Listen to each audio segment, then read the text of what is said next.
ओम श्री गणेशाय नमः। 5वें अध्याय का शुभारंभ करते हैं। श्री सूत जी से शौनक आदि ऋषियों का प्रश्न। श्री राधे राधे। नैमिषारण्य में 88,000 ऋषियों का ब्रह्मसूत्र हुआ। उस ब्रह्मसूत्र में एक बार सूत जी पधारे।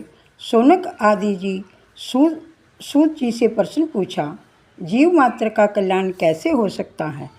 कल्याण का सुलभ और सरल मार्ग बताइए। मनुष्य मात्र के कल्याण का उपाय बताइए। कलयुग के शक्तिहीन मनुष्य भी जिसका उपयोग कर सके ऐसा कोई साधन हमें बताइए। इस कलयुग के मानव मंद बुद्धि और मंद शक्ति हैं, सो कठिन मार्ग नहीं अपना सकेंगे। कलयुग के मनुष्य भोगी होने से मंद बुद्धि कहे गए हैं।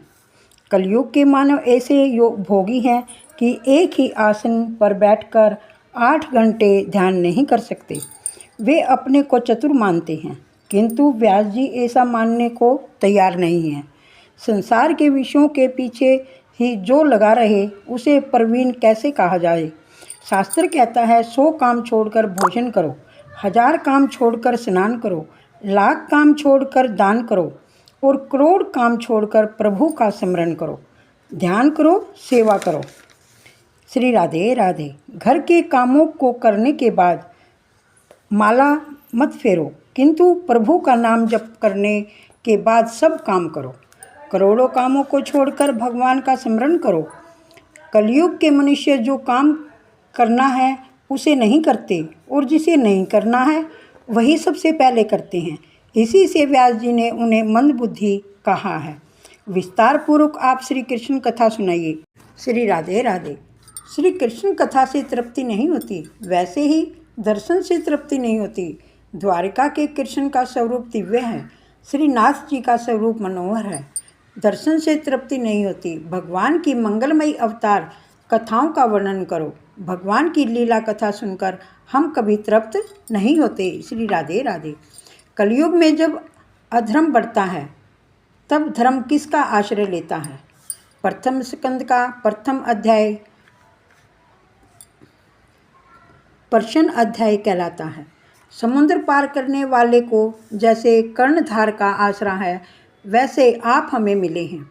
आप भगवान हमारे केवट हैं। कुछ इस रीति से आप कथा सुनाइए जिससे हमारे हृदय द्रवित हो जाएं। प्रभु की कृपा के कारण ही आप हमें मिले हैं। परमात्मा से मिलने की आतुरता के कारण ही संत का मिलन होता है। जीव जब परमात्मा से मिलने के लिए आतुर होता है तो परमात्मा की कृपा से संत मिलते हैं। स्वाद भोजन में नहीं है, भूख के कारण ही है।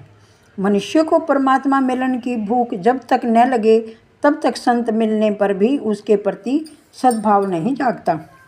इसका एक ही कारण है, जीव को भगवान दर्शन की इच्छा नहीं हुई है। वक्ता का अधिकार सिद्ध होना चाहिए कि श्रोता को भी अधिकार सिद्ध होने चाहिए।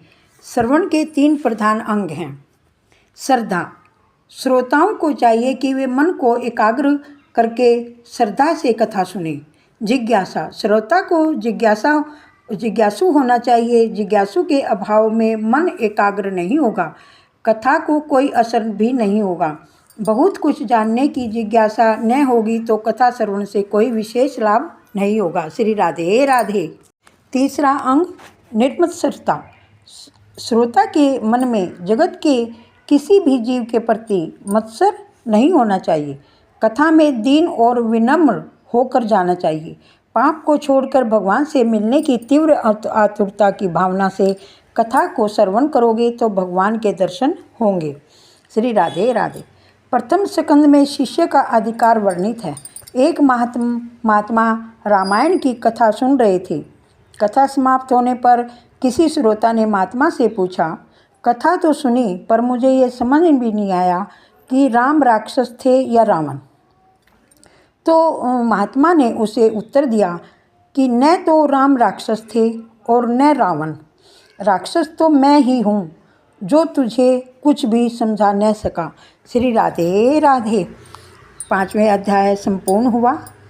श्रीमन नारायणी नारायणी हरि हरि, लक्ष्मी नारायणी नारायणी हरि हरि। तेरी लीला सबसे न्यारी न्यारी हरि हरि। श्री राधे राधे।